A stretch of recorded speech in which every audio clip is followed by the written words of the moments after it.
So Dantzler has gotten some praise lately, to say the least, and at least throughout the camp period so far. And every time I hear about him, it honestly seems like he's averaging like a pick or two, which is kind of insane. But obviously, great signs.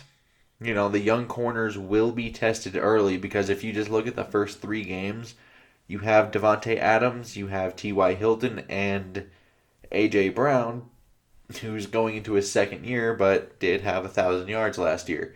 So with Derrick Henry in that, may have to be on a lot of one-on-one coverage. So a lot of what we're hearing of praise of these young defensive backs, very good.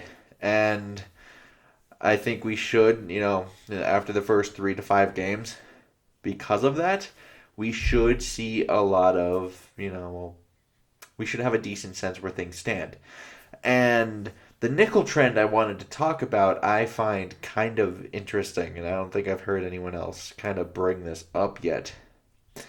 Because when Zimmer first got to Minnesota, one of the first deals he did, if you remember, was Captain Munnerlyn to man down that nickel position. And for 3 years, he did that. And he is actually still the longest tenured nickel corner in the Mike Zimmer era. And, the last year of his 3-year contract, Minnesota did draft Mackenzie Alexander in the second round. And he spent 2 years on the bench because Munnerlyn and Terrence Newman, who oddly played pretty well despite being like 87 years old. So, not bad there, but then he spent 2 seasons as, the starter. But after his second year, Minnesota did draft Mike Hughes, who looked to be more of this pure nickel kind of guy. And now he looks like he will be the nickel now after 2 seasons of Mackenzie Alexander. So, where this gets interesting is we have 2 years left on the Mike Hughes deal, pending fifth-year option. But technically, as it stands right now, at least 2 more years. So, what do? We draft Jeff Gladney in the first round. And the reason why some people will be like, well, the corners did suck last year, which is very true. They needed to draft a corner in the first. I'm not going to argue that. But he has worked almost exclusively in the nickel. And that's kind of interesting to me because every 2 years, 2 or 3 years, they kind of get a new nickel. And the reason why I find that odd with Alexander is because he is going to be, he only signed a 1-year, $4 million contract with the Cincinnati Bengals. So he may not be some all-pro player, but he was more than solid, and he's turning 27. He's going into the prime of his career. So if you want to actually compare him to Desmond King, Alexander got 1 interception last year, where Desmond King got nothing. 58 targets to 38 completions allowed.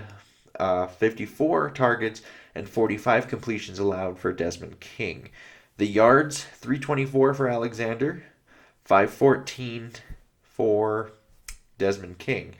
And Alexander allowed 65.5%, which is okay, that's solid.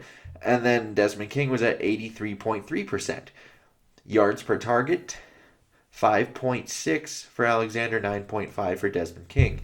Per completion, 8.5 for Alexander, 11.4 for King. Alexander allowed 2 scores, while King allowed 3, a rating of 84.3 when targeting Alexander, 124.8 when targeting Desmond King. And the only reason why I bring up Desmond King is there was, a fine little 10-minute period where there were a lot of Viking people.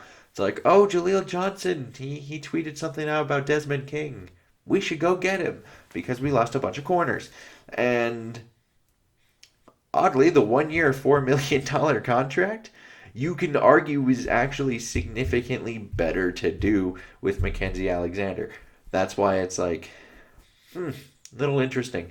Because you have to almost wonder, do they have an issue paying nickel corners? Because this is not bad production. This is actually pretty solid to good production. And they still let him walk to a different team.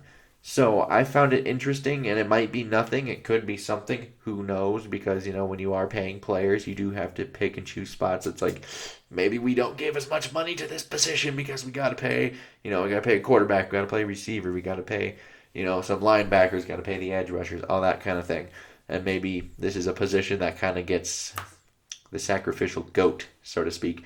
And that's really just some food for thought. I thought it might have been interesting. It's just a trend or thing I've sort of just like, maybe that's a thing.